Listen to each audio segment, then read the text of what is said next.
څنګه ښکلی د قرآن رب را لېږلی د قرآن تفسیر او ترجمه برکتي کړ حاصل چا چې منلی د قرآن قرآن قرآن قرآن قرآن تفسیر او ترجمه څنګه ښکلی د قرآن رب را لېږلی د قرآن برکتي کړ حاصل چا چې منلی د قرآن تفسیر او ترجمه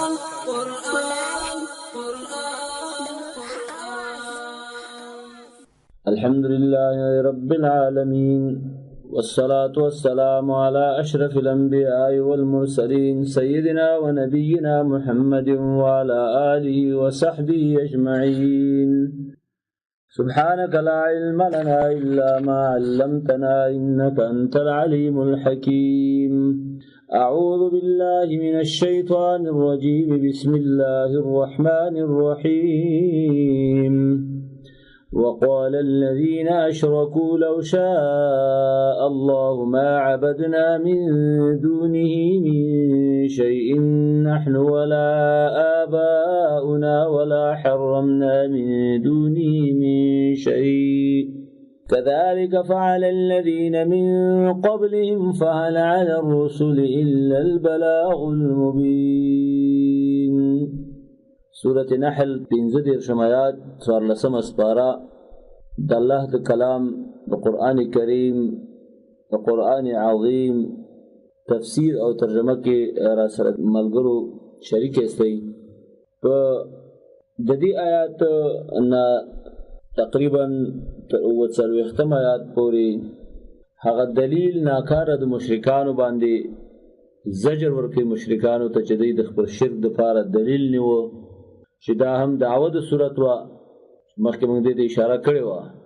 چې دې صورت اساسي دعوه څه ده رد په هغه استدلال د مشرکانو چې د تقدیر په حواله باندې خپل کفر باندې استدلال په تقدیر کو چې دا موږ ته الله لیکلی دی نو که د الله خوښه نه وه موږ به دا کار نه کوو او چې الله موږ ته څه نه وایي نو دلیل دا په دې دی چې دا موږ په حق او بیا به دلیل نقلي اجمالي د ټولو انبیاو نه ذکر کي لپاره د جواب د دلیل د مشرکانو 15 آیات کې 19 کې تسلی ده او بیا په 38 آیات کې زجر د په انکار د بعث بعد الموت او اثبات د بعث بعد الموت او ترغیب هجرت ته د لپاره د بچ کېدلو د ظلم د ظالمانو نه په 1 او 2 آیات کې او په 3 آیات کې به اثبات د رسالت وی سره د یو جواب د سوال د منکرینو نه او به تخفیفات دنیوي په 15 آیات په دې آیات کریمه 15 آیات کې دا کوم من تلاوت کو په دې کې ذکر دی د دلیل نیولو د مشرکانو د لپاره د جواز د شرک په څه باندې په مشیت د الله دوی به دا خبره کوله د دې اصل کې هدف دا و چې تاسو وایي هر کار د الله په اجازه باندې کیږي او د الله د اجازه نه ارادې نه بغیر هیڅ شی نه کیږي استدلال د خپل شرک او کفر د لپاره په تقدیر کول کنن سبا ډېر خلک د بد عملی استدلال په تقدیر کې چې دا ماته تقدیر کې لیکل شوی و دا ډېر غلط او ناروا کار دی او دا د ملحدینو کار دی چې هغه د غلط کار د لپاره استدلال په تقدیر کوي او به د خپل غلطو کارونو لپاره تقدیر باندې حواله ورکول دا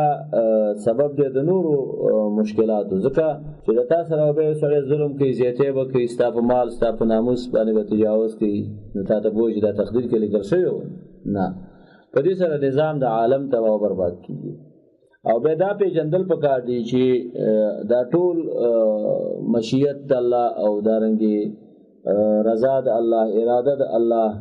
امر د الله دا ټول په دوه قسمه دی یو شرعي دی یو قدري دی کونی شرعي هغه ته ویل کېږي چې هغه کې مستلزم د رضا وي د الله رضا سره شامل وي او لازم الوقوع نه او کوم چې کونی دی هغه مشیت دی او اراده ده او الله امر دی نو هغه دي چې هغه لازم الوقوع دی او مستلزم د رضا د الله نه لازم الوقوع معنی هغه لازم کی د الله په تقدیر کې هغه باندې فیصله شوی ده خو مستلزم د رضا د الله نه دي چې الله په هغه خوشحاليږي نه خوشحالي ذکر راځي آیات کریمه کې ولا يرضى لعباده الكفر الله په کفر نه راضي کیږي خدا کفر د الله د کونی مشیت او ارادې نه بهر نه دی ځکه چې کله مونږ په باب د عقیده کې په دې امور پوه نه شو بیا سره په دې عقیدوي انحراف کې واقع کیږي چې دا فرقونه ونه پیژني چې اراده په دوه قسمه ده یو کونیه ده یو شرعیه ده مشیت په دوه قسمه ده شرعیه ده کونیه ده امر په دوه قسمه ده شرعیه ده کونیه ده داسې ټول هغه سيزونه چې مربوط دي د الله رب العالمین هغه دوه قسمه دي یو هغه دي چې هغه شرعي حیثیت لري شرعي به څنګه پیژندل کیږي شرعي هغه دي چې هغه مستلزم دي د الله د رضا یعنی ضرور به الله پاغه باندې راضي کیږي خو البته لازم الوقوع نه لکه مثلا عبادت الله تعالی غوښته د بندگانو نه نو یو غوښتنه دا ده چې الله رب العالمین مونږ ته ویل چې تاسو بندګي وکړئ په بندګۍ الله خوشحاليږي خدا لازم الوقوع نه ډېر بندگان نه کوي او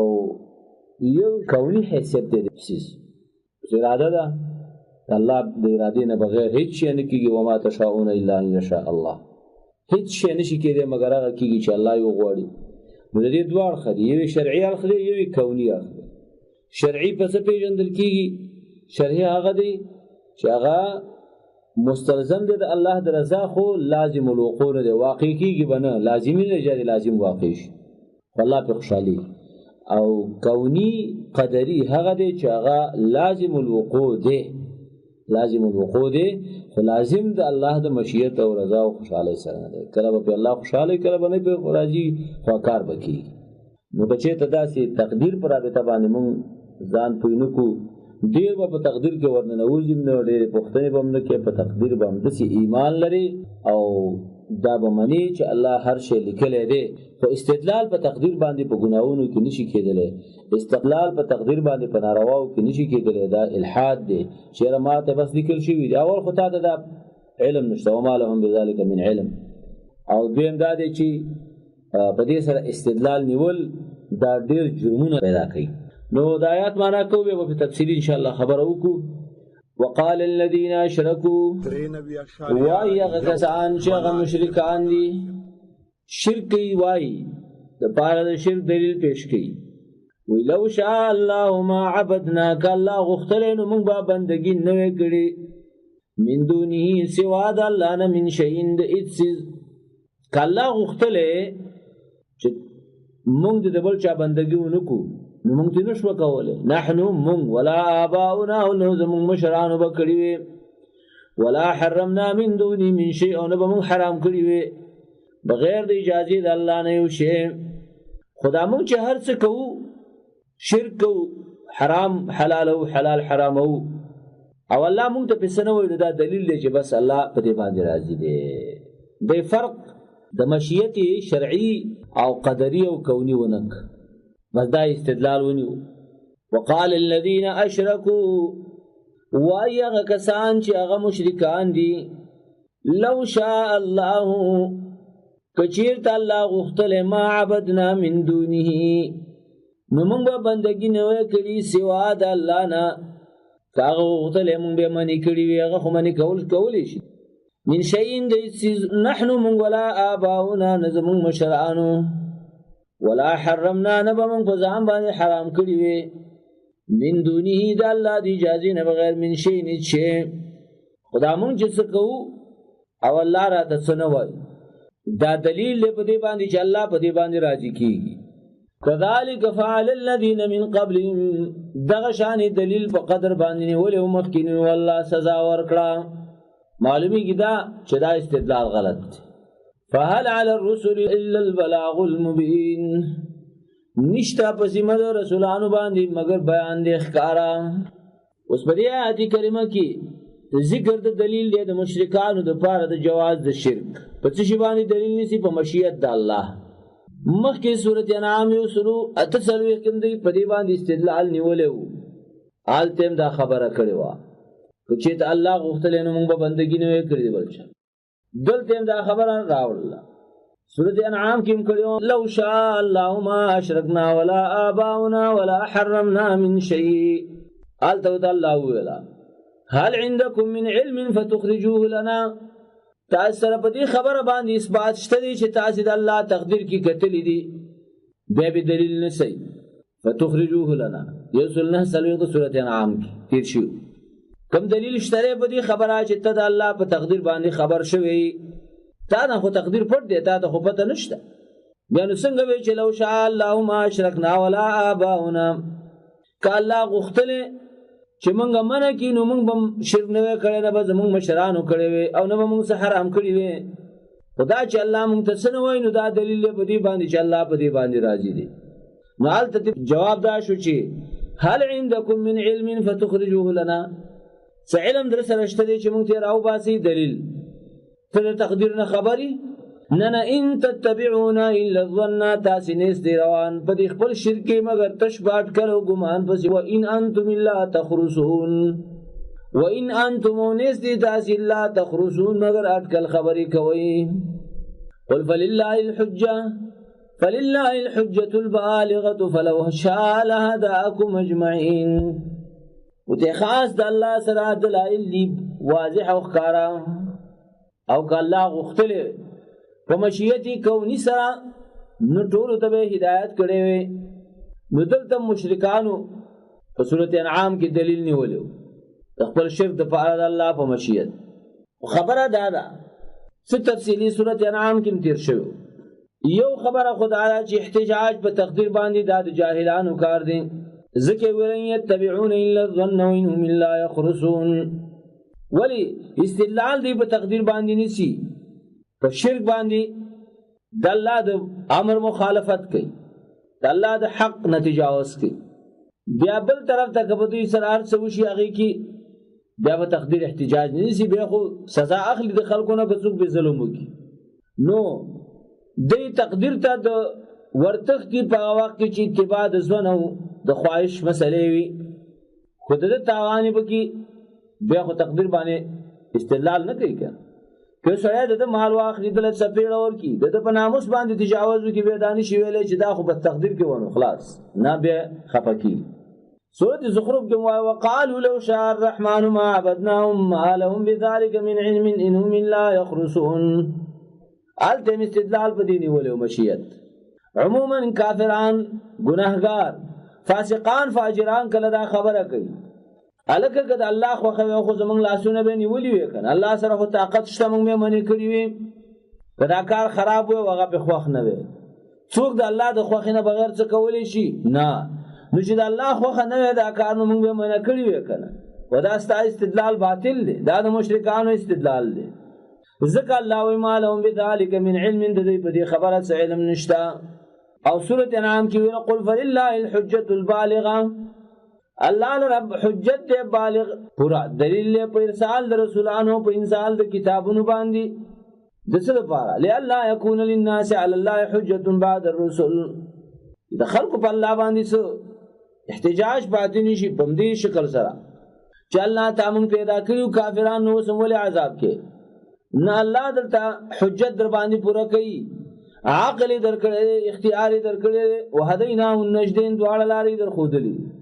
د هر لار عاقبت در خودلې ده فالهما فجورا وتقوا قد افلح من زكى وقد خاب من دساها دار صلی الله در خودلې دي د پاره تقدیر در نه پټ ساتلې ده تقدیر د الله سر دی په مخلوق کې د دې نه څوک نه دي خبر او هر شری ته ویل دي په میدان د عمل کې هغه ته اسباب د علم او معرفت ورکړي دي هغه ته دواړه لارې خودلې دي عقل او ته خودلې دي نو بس امتحان دي چې ته په کومه سي باقي کېږي عمره چې الله تقدیر کې لیکلي خو هغه ته نه دي معلوم نو ته استدلال د ګناه او د شرک په تقدیر نشي کولای ته د الله مشیت باندې نشي چې دا د الله خو خره ځکه هغه ته څه معلومه ده ته خو اٹکل لګي کړه د دې وجنه دا خلک فما بین د مشیت قدری او شرعی کی فرق نه کوي مشیت د الله په دوه قسم دي یو ته مشیت ویل کی کونیه چې هغه تقدیر دی او یو ته مشیت ویل کی شرعی چې هغه د شریعت سره او د الله د خوښ سره تعلق لري مشیت شرعی کی دی د الله بندگی ته غوښتل نو دی په مشیت شرعی باندې ندی چې هغه د الله خو خدای چې ته دین راوړ اسلام ومنه دین ومنه اسلام ومنه دواړه مشیتونه حق او ثابت دي، دواړه ثابت دي.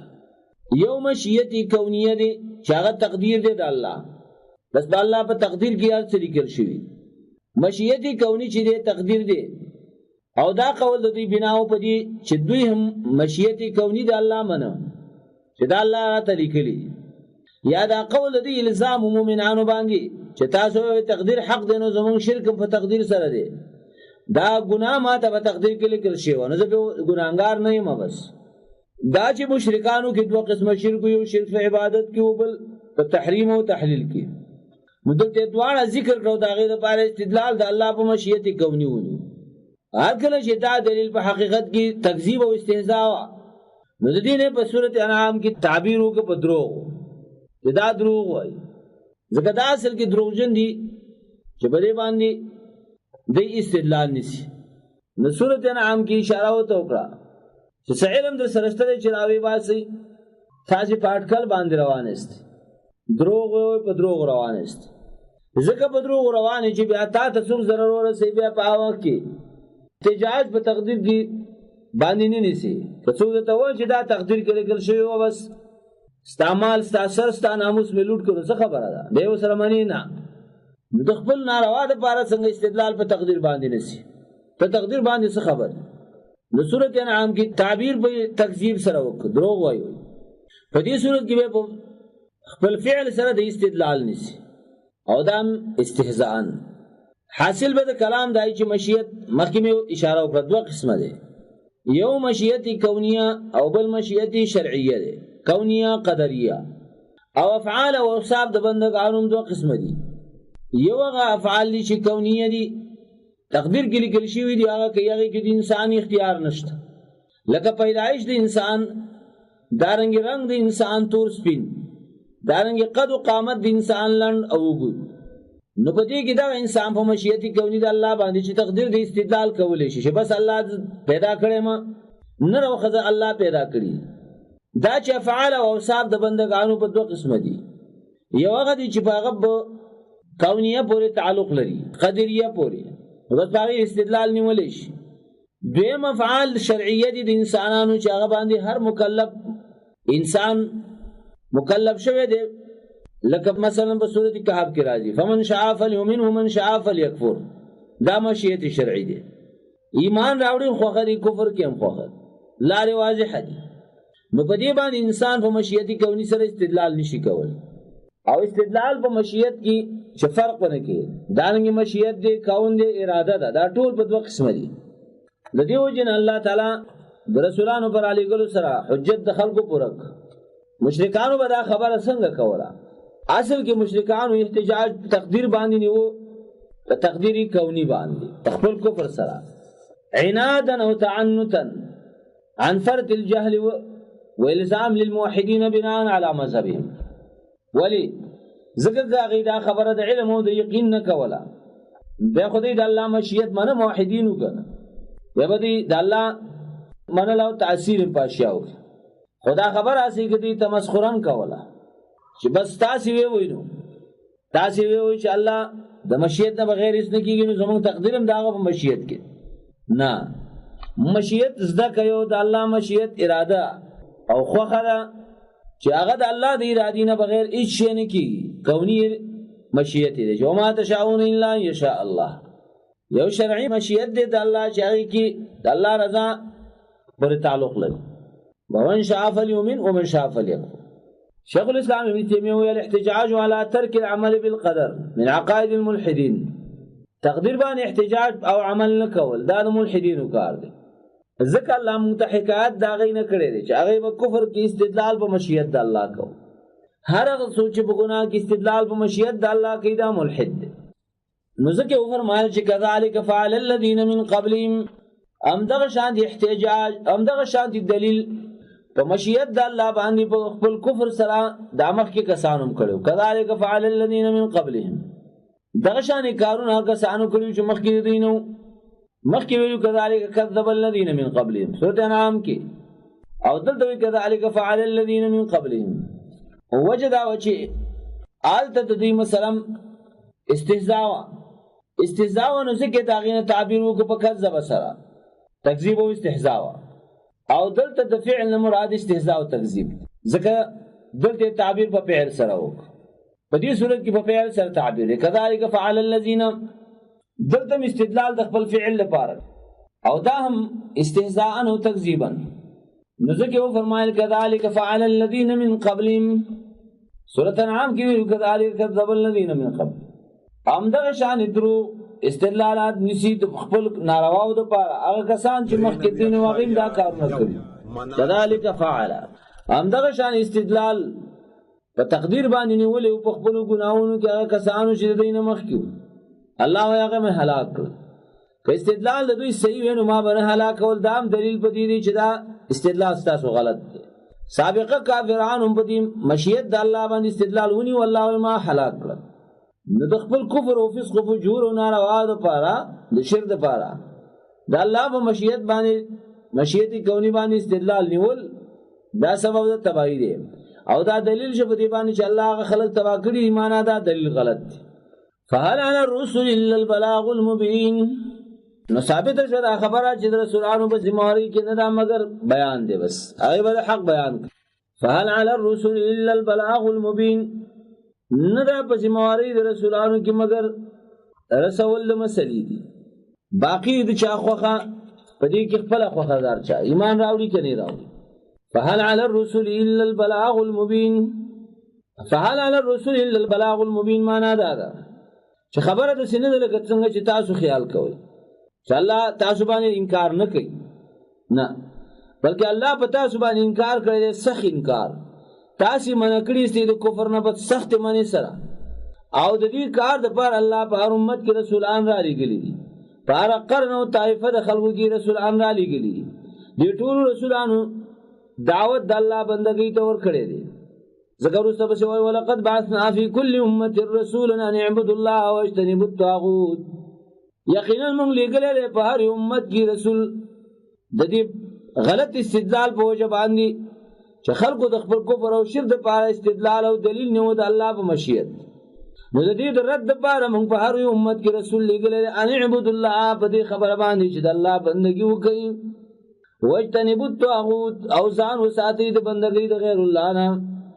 دا دلیل په دې باندې چې الله رسولان را لګلې دي دا هغه وخت نه چې شرک په دنیا کې پیدا شوی د نوح علیه السلام د زمانه نه تر خاتم النبیین صلی الله علیه وسلم پورې او د ټولو دعوت دایو دعوت دی ولقد بعثنا فی کل امه رسولا الله په هر امت او جماعت او زمانہ کې د شرک د رد لپاره رسول را لګلې دی دا دلیل شپدی باندې چې الله شرک نه خوښي او نه د الله رب العالمین په مشیت باندې استدلال صحیح دی کچې د الله په مشیت باندې د الله په تقدیر او نوښته باندې او لیکلو باندې مشیت کونی باندې استدلال صحیح وي نو الله و د شرک د رد لپاره رسولان نه را لېږل دغه یو لږ سلوي سره زیاتو کم انبیاء را لېږل په دې دلیل دی چې الله رب العالمین په مشیت باندې استدلال دا نشي کولای الله هر قوم ته نبی ولی را لېږل د دې په خاطر چې څوک د الله په مشیت استدلال ونی نسی او کفر ونی کی د انبیاء در علی ګلو هدف سي ان اعبد الله هر نبی د الله بندګۍ ته دعوت ور کړی دی او دارنګ وجته نبو طاغوت هر نبی د شرک رد کړی دی ځان د عبادت د طاغوت نه وساتي مداخ کار دلیل شو پدی باندې چې استدلال په مشیت د الله باندې چې دا بس د الله خو خدانو دا غلط دی ځکه غلط دی کله الله خو خونو الله به رسولان نه را لېږل کړه دا چې الله رسولان را لېږلي دي نو د دې لپاره را لېږلي چې څوک دا خبرونه کې چې لو شاء الله ما عبدنا من دون من شيء ځکه مشیت دی شرعیت الله هغه نفي کوي څنګه نفي کوي ځکه الله د رسولانو په جواب باندې داخله د دینه منع کړ چې شرک مکول هر چې مشیت کونی د الله دی نو هغه خو تقدیر دی په تقدیر باندې ځکه دلیل نشي نیول کېږي چې هغه د الله سر او راز دی په دې مخلوق کې او د دین ورسره ځکه وي فمنهم من هدى الله بعض باندې الله په سره د هدایت وکړه الله په سم لار کړل ومنهم من حقت علی الضلاله او په بعض باندې ثابت شو بیلاری تو چې دا به بیلاری د الله په مشیت کی کونی کې فیصله شوی دي فمنهم من هدى الله ومنهم من حق علی الضلاله بعض هغه دي چې الله هغه ته هدایت کړي او هدایت ورته وکړي په دې آیات کې دلیل نقلی دی اجمالی د ټول انبیاءونه په اثبات د توحید او پر رد شرک. ان اعبدوا الله توحید جو واجتنبوا الطاغوت کې رد شرک. او په دې کې جواب دی د تیر شوی استدلال د مشرکانو استدلال حاصل د جواب دار ک الله رضا ونه استاسو په شرک باندې به انبیاء ولی را لګل. په دې آیات کې رد دی او جواب دی د تیر شوی استدلال د مشرکانو. حاصل د جواب دار ک الله رضا ونه استاسو په شرک باندې نو انبیاء به نه را لګل په مخالفت د شرک. نو معلومه شو چې مشیت شرعیه جدا ده او مشیت کونیه دا جدا ده. الله و مشرکانو ته عذابونه ورکول، رسولان به نه را لګل، دا دومره جنگونه او مشکلات او د حالات بن راتل. په دې بدر کې بدون نه مردارول کېدل، عادیان او سمودیان من هلاک کېدل. دا دلیل په دې نشي کېدل چې الله په دې تاسو په شرک باندې راضي دي نه، ولی ځکه الله رسولان را لګلی تاسو به عذاب درکړي. فمنهم من هدى الله ومنهم من حقت عليه الضلاله. بعضی بدی کې هغه دي چې الله او تسملارو خودله هدایت ورته وک، او بعضی هغه دي چې الله پاتې کړ په گمراهی باندې پدې کې کلک شو. فسیروا فی الارض وګرځي پس مکه کې، فانظروا وګرځي په نظر د عبرت سره کیف کان عاقبت المکذبین، څنګه شو اخر انجام د هغه دروغجنو چې هغه استدلال په تقدیر نیو د خپل کفر او شرک د پاره. وګوره کنه خلکو سره الله سو دا ټول دلایل دی په دې باندې چې په ګناه کې او په کفر کې استدلال د الله په تقدیر باندې دا ښه عاقبت نه لري. الله وی کته شوی نو ما مخکینی نه هلاکول، بلکې خبره ده نه ده هر سړی باید کوشش وکړي زحمت وباسي د کفر نه ځان خلاص کړي، کنه دا استدلال باطل. د دیو جنا د مشرکانو دا استدلالات رد کړ. سورۃ انعام کې، نحل کې او زخرف کې جنا الله رسولان را لګلی دي، کتابونه را لګلی دي د دې په خاطر باندې چې الله دا شرک نه دی خو. ان تحرس على هداهم فإن الله لا يهدي من يضل وما لهم من ناصرين. په دې آیت کې تسلی د نبی عليه الصلاه والسلام ته چې هدایت د الله په اختیار کې ستا په ذمہ کې صرف بیان دې تبلیغ کوا، یعنی د مخکو رسولانو په وخت کې هدایت او ضلال د الله اختیار کیو، نو سم د الله اختیار کړي. ان تحرس على هداهم که تحرس کې د دې په ایمان د دې په هدایت باندې ست د دې په ایمان، فإن الله لا يهدي من يضل. الله قانون دغه هدایت نه کوي هغه چاته چې هغه عنادن بیلاری شي او د الله په مشیت باندې دلیل نسی چې بس الله را ته لیکلی دي، خپل عقل نه کار نه اخلي، د حق د لارې پیروي نه کوي او بس وای الله ما ته لیکلی، نو دغه شان خلکو ته الله هدایت نه کوي. وما لهم من ناصرین، او نه دې په اسو مددیان کومکیان هم نشته چې دې سره کومک وکړي. ناصرین په هدایت کې دې ته هدایت وخی، یاد دې نه عذاب ده پکې. واقسموا بالله جهد ايمانهم لا يبعث الله من يموت. الله دې نور باطل عقیدی ظاهري په دې آیات کې زجر دې په انکار د دې مشرکانو د قیامت نه، ټول قیامت نه انکار کوي پس درد د شرک د دوی نه، او دا اشاره ده چې شرک او انکار د بعض دا د اصول د کفر نه دي. واقسموا بالله جهد ايمانهم، مشرکانو چې بکله کلک قسم خور نه هغه به د الله په نوم خور. واقسموا بالله قسمونه خورل دوی د الله په ذات، جهد ايمانهم پاخ قسمونه او کلک قسمونه.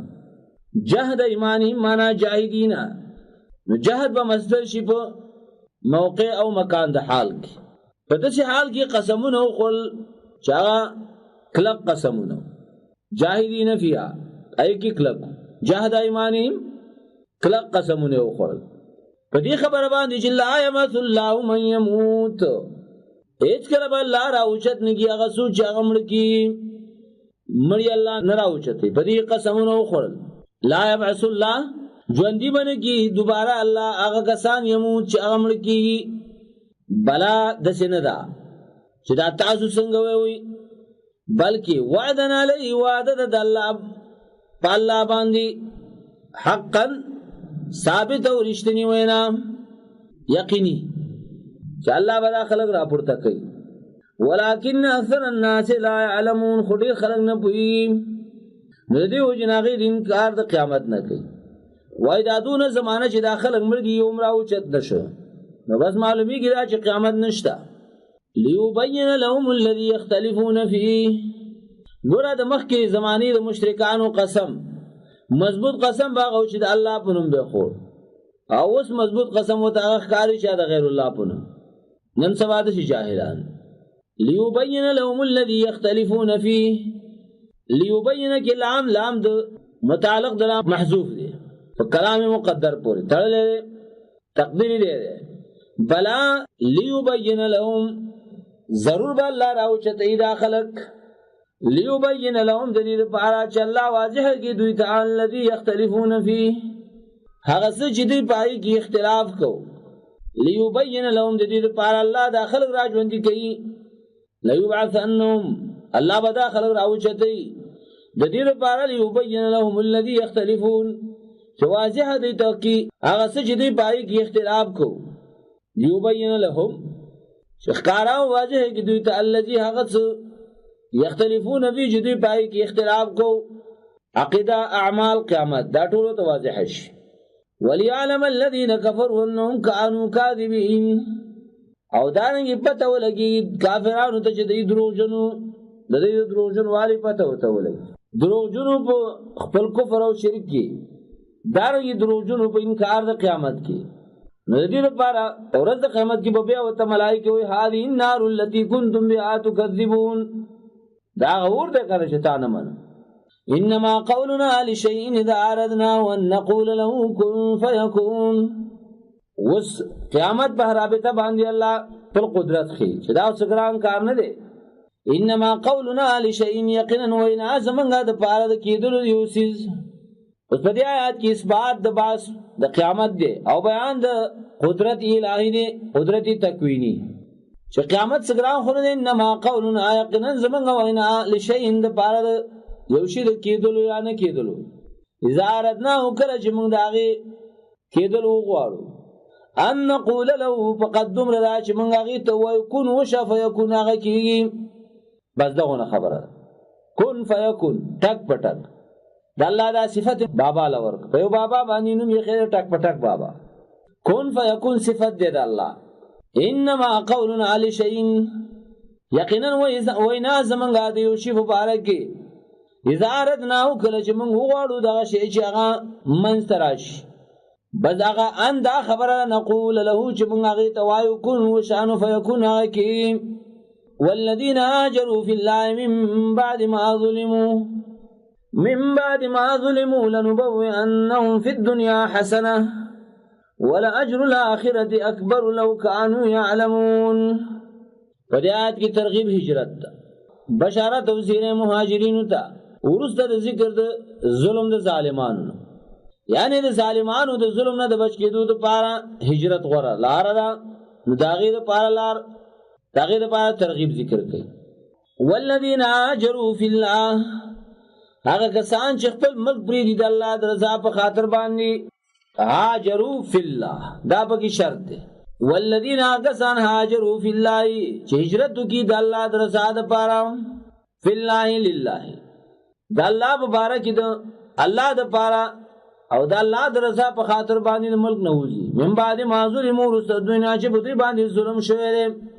ظلم په دې باندې شوی دی چې په عقیده کې ربړول شوی دی، کړهول شوی دی، زورول شوی دی. ظالمانو به ظلم کړی دی. د ظالمانو د ظلم نه د خلاصي په خاطر باندې هجرت وکړه. لنبوئنهم فی الدنيا حسنه، نو خامخا موږ به زه ورکو دوی ته په دنیا کې خاصه. مراد د خاصه نشي دی رزق حلال، حلال رزق به ورکو، وسعت د مکان به ورکو، اجرونه به ورکو. ولا اجر الاخرته خامخا ورستنی بد دی د اخرت دا اکبر ډیر لوی دی. لو کانوا يعلمون کش کې چې داخله پویدلې اخو ډیر زیاتی دی. فی الله ذکر کو والذین هاجروا فی الله. زکه ډیر خلک د ملک نه تختی، د ملک نه وځي، د کلی کور نه ځي. هغه یا مقصد دنیا پرستی وی دنیا پیدا کړي، یا د دشمنی نه تختی، یا د یو بل مصیبت نه تختی. د الله رضا هدف نه نه د دوی واځي هدف د الله رضا ده. په عقیده باندې او په عمل باندې دا د باندې ظلم کیږي، تنگول کیږي. بیا هغه ولی المهاجرین چې هغه د مکې نه حبشې ته تللي اول مصداق هغه دی چې هغه 83 کسانو اولنۍ دفعه د مهاجرینو په اسلام کې یا هغه خلک دي چې بیا دویم نمبر کې هجرت وکړه مدینې ته هم پکې شامل دي او د هغې نه وروسته چې څومره مهاجرین ذی فی الله د الله د رضا په خاطر باندې من بعد ما ظلمو وروسته د دوی نه چې په دوی باندې ظلم وشي اذیت او تکلیف ورکړي شي د پاره د دې چې دوی د دین نه واړول شي د الله وعده ده چې لنبوئنهم فی الدنیا حسنه الله به ول دنیا کې ښایسته ژوند زندگی او غلبه ورکړي د هغې غزمه کې کورونه به دوی ته پاتې شي او د آخرت اجر دا خو ډېر زیات لوی دی لو کانوا یعلمون کشکې چې دا خلک پوهېدلې په دې خبرو باندې پوهېدل دا معنا چې دواړه طرف ته ظالمان پوهېدلې چې الله مهاجرینو ته دونه لوی بدلې ورکوي نو دوی به ظلم نه کوي که مهاجرین پوهېدلې چې زموږ دونه اجرونه دي نو دوی به نه خفه کېدلې وایي د دې وجې نه عمر رضی الله عنه روایت کې راځي چې کله به مهاجرینو ته ورکول سوی به خذ بارک الله لک فیه دا واخله الله دې تا ته پکې برکت واچوي بیا به ورته ویل هذا ما وعدک الله فی الدنیا دا هغه څه دي چې الله تا سره دنیا کې د هغې وعده کړې وه او کوم چې الله د آخرت درکوي هغه خو د دې نه زیات دي الذین صبروا علی ربهم یتوکلون اوس په دې کې د مهاجرینو دوه صفتونه یو صبر او بل په الله باندې توکل او دا دوه داسې عملونه دي چې دا لازم دي د هجرت سره ځکه چې په صبر باندې د هجرت تکلیفونه سختۍ او کړاوونه اساني او دارنګه د الله په توکل سره انسان د مستقبل اعتماد پیدا کوي چې الله مشته او زما اسباب برابر دي الذين صبروا مهاجرین هغه کسان دي صبروا چې دوی صبر کوي او کلکیږي په تکلیفونو باندې چې د الله په لاره کې دوی ته ورکول کیږي صبروا د الله په دین باندې کلک دي صبروا د ګناہوں نه ځان ساتي لکه صبر په درې قسمو الذين صبروا هغه صبر کوي یو د دې چې د الله په دین باندې کلک مستحکم ولاړلی صبر علی طاعت الله دانه چې ملک پرې خوسته هجرت وکړو ګناہوں ته لاس واچو تباہ و برباد شو ګناہوں سره نه بلکې الصبر علی طاعت الله د سره لپاره چې هجرت کړي پای باندې ولاړلی او دویم دې صبر عن معصیت الله د الله د نافرمانی نه ځان ساتي او دریم صبر دې په مصائب او تکلیفونو باندې چې د هجرت په لار کې رسی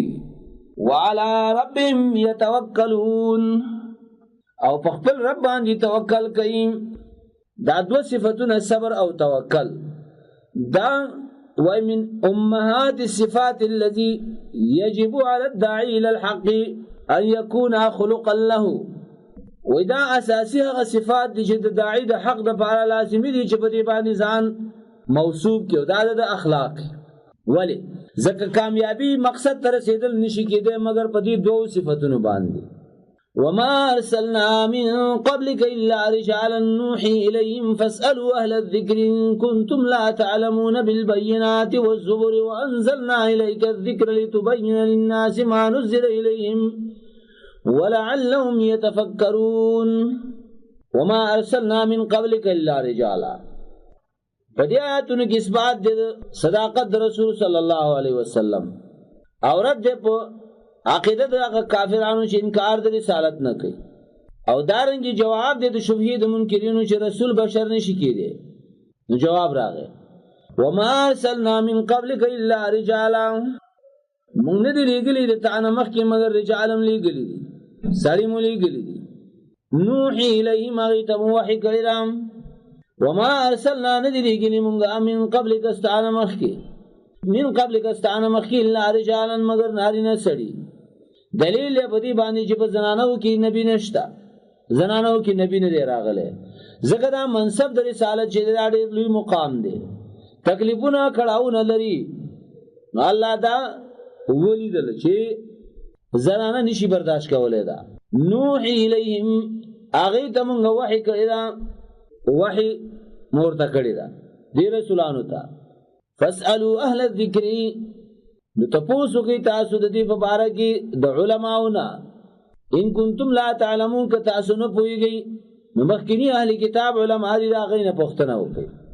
هغه به تاسو ته وي اهل ذکر نه مراد علما دي کتاب او سنت چا عقیده لري په هغه باندې عمل وکړي دیو نه اهل العلم نه دی ویلي بلکې اهل ذکر ویلا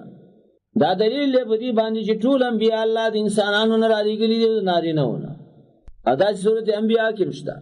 چې الله رسولان را لګلي دي نو هغه دا نارینه نه را لګلي دي او بشر انسانان را لګلي ان کنتم لا تعلمون کپته درته نه نو پوښتنه وکړئ د علماو حق پرستونه کتاب او سنت د علماونه په آیات کې دلیل په دې خبره چې کله انسان ته په نه په کار باندې نو باید د عالم نه پوښتنه وکړي ځکه چې کوم شی په انسان باندې هغه عمل فرض دی نو د هغه علم حاصل اولم فرض دی کوم عمل چې فرض وي مون فرض دی نو د هغه زده کولم فرض دی هر شی چې د هغه عمل فرض وي نو د هغه علم حاصل اولم فرض دی مگر د دې آیات نه استدلال په تقلیدی جامد باندې تقلیدی شخصي باندې به صحیح نه دی وجه دا چې ذکر نه مراد واحده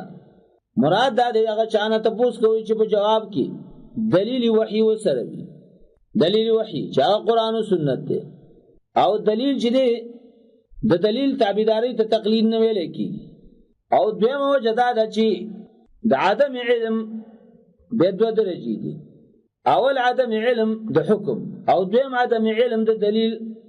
نو د دواړو تاسو به لازمي دي چې دلیل ورته معلوم شوه دا به تقلید نه دی درېمه دا چې الله تعالی اهل ذکر عام ذکر کړی دي عام ذکر کړی په دې کې خاص نه دي چې بس د پلاني مذهب تقلید وکړي او بیا دغه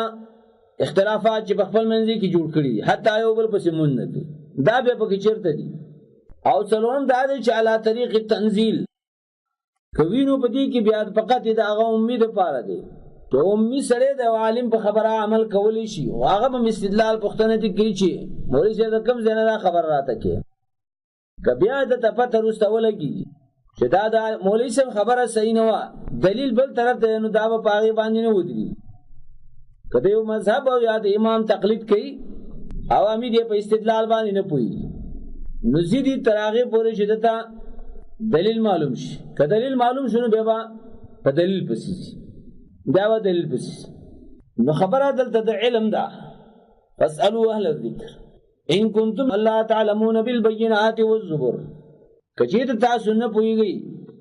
بالبينات والزبر دا متعلق شو د ارسلنا دا انبیاء موږ را لېږلي په ښکاره دلایل باندې چې عقلي دلایل او زبر او دارنګي په وحید دلایل او نصيحتونه باندې وانزلنا اليك الذكر لتبين للناس ما نزل اليهم موږ نازل کړي ته الذکر نصيحت چې دا قران دی وانزلنا اليك الذكر موږ نازل کړي ته قران لتبين للناس شو خواضح کی خلقو ته ما نزل الیهم هغه احکام چې نازل شوی دی په قرآن کې لا دا به واضح کې د پیغمبر کار سره د رسول هغه وضاحت د احکام له خلقو ته نو په کومه طریقه چې هغه وضاحت د احکام کړي بس هغه دین دی هغه بمني واطیع الله واطیع الرسول وانزلنا الیک الذکر الله ويقبل نبی ته ما ته ذکر علی ګلې لتبين للناس چې خلقو ته واضح کې دا دلیل په دې چې سنت د نبی علی السلام دا شرح او تفسیر د قران دی او پیغمبر علیه الصلاۃ والسلام دې د پاره را لګل شوی دی چې خلکو ته وضاحت د قران وکي او دا رد صریح په هغه کسانو چې هغه د احادیثونو منکر دي حدیث ته ضرورت دی بالبينات والزبر د آیات د مخکې آیات پر متعلق دی او پیغمبر علیه الصلاۃ والسلام ته تشجیع د پدې کې چې قران خلکو ته ورسوا واضح ہے کا بالبينات دا متعلق دی د ارسلنا مقدر پوری یا متعلق دی د لا تعلمون پوری او دارنګ دی کې ذمہواری د پیغمبر ذکر د تشریح د قران دا او دویمه ذمہواری په امت کې د علی فکر او د اجتهاد چې داغي احکام راو باسي وضاحت کوي په دې آیات کې اشاره د دلایل شرعیه وته اول دلیل قران دی چې هغه د ذکر سره معلومیږي دویم دلیل د شریعت او سنت د شاغت تبین سره معلومیږي لتبین للناس او دریم دلیل د شریعت د بارا هغه اجتهاد د مجتهدینو دی که په اتفاق سره وي ناغي ته اجماع وي او که قول د بعض وي ناغي ته به قیاس د مجتهد وي به اجماع دلیل او حجت مثبته ده په دې شرط چې سند د هغې د قرآن او سنت نه موجود وي د نص صریح نه خلاف نه وي البته قیاس دا حجت د اثبات د پاره نشي کېدی بلکې صرف ښکارا کوونکی علت وانزلنا الیک الذکر لتبین للناس ما نزل الیهم مونږ ته ذکر را لېږلی د قرآن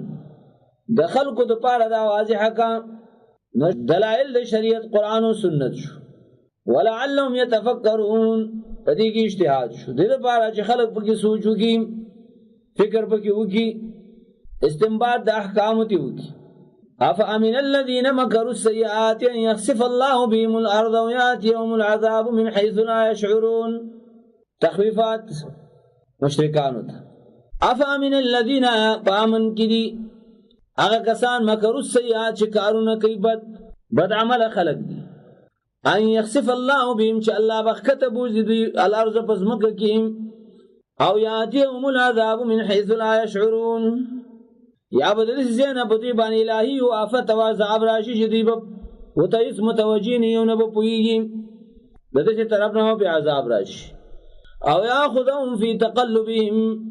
ګور دی آیاتونه کې تخویف دی یره د سخت هغه چاته چې هغه د قران او سنت مقابله کوي او خلاف کوي په عمل کې په عقیده کې او په اقوالو کې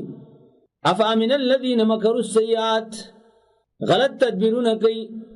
د قرآن و سنت د ختمولو کوشش کوي مکرونه جو جوړي د قرآن و سنت په مقابل کې خلق گمراه کوي دغه بد ذهن او بد عقیده او بد عمل خلق چې د قرآن و سنت نه خلاف کوي دغه اصول نه خلاف کوي دی پامن کړي چې الله یې پزمکه کې بوزي یا په عذاب راشي د هغه ځای نه چې دوی ته پته نه او یاخذهم فی تقلب یاونی سي دوی لره فی تقلبهم فاغ زید گرزیدو را گرزیدو دوی کیم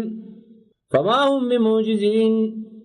نپس دوی نشی بے عاجزه کولی اللہ لرام او یاخذهم فی تقلبهم یا بونی سی اللہ دوی لرا پا وقت سفر کی چی دوی گرزی را گرزیو طرف تو بل طرف تزی فما هم بموجزین دوی با اللہ بے نشی کمزور کولی نسان دا اللہ نشی خلاص کولی او یاخذهم علا تخوفین یا ونی سی دوی لرا اللہ پیر باندی او یاخذهم یا بونی سی اللہ دوی لرا لا تخوف په حالت د یرولو باندې یره به راشي لکه نن سبا هر سړی یری تخوف څه توقع د هلاکت یره چیرې زلزلہ براشي یره مثلا چاودنه بوش دشمن براشي په یره باندې ونی سی د بدن یره به د مال یره به د آمدنی یره به د اولاد یره به ناموس یره به پدی به یری فإن ربكم لرؤوف الرحيم خدا کارونه چی الله رب العالمین او څو وخت پای ساري دا په دې وجه چې رب دې شفقت کوونکی مهربان ذات الله وخت درکې دا په دې وجه باندې د الله رب العالمین د گرفت نه ځان وساته توبه وباسه چې الله دې بچي د حق د مقابله سوچ مکوا مکر السیئات د حق د مقابله سوچ مکوا د قران او سنت د مقابله سوچ مکوا د الله نه یره وکا ګناونه کم کا ډیر سره ورته مکوا پزماکه روان ی الله به دقته پزماکه کی کش کی